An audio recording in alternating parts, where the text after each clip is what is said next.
pense qu'il y a vraiment cette idée qu'il y a une espèce d'ancienneté de la France. La France, elle est, c'est Suzanne Citron qui disait ça en fait dans son bouquin, donc Le mythe national. La France est toujours déjà là. Donc en fait, en gros, pour eux, voilà. Donc le France est là de toute éternité, quoi. Donc la France est très ancienne. Le spectacle lyonnais, je crois qu'il disait la France, c'est 3000 ans d'histoire. Voilà. Donc bon, il y a l'idée que ça, c'était une espèce d'âge d'or avant.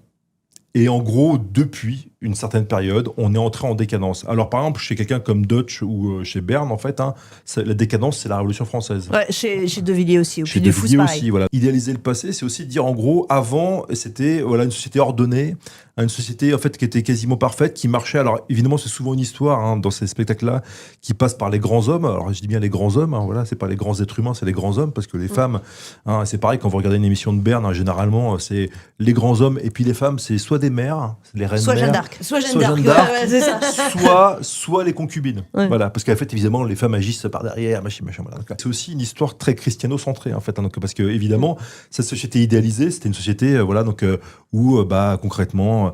Voilà, donc les églises étaient respectées, c'est formidable, etc. Et tout. Donc regardez les belles églises avant, les gens ils construisaient des beaux trucs, maintenant on construit des trucs moches et tout. Donc il y a vraiment cette idée très forte de décadence actuelle, en fait.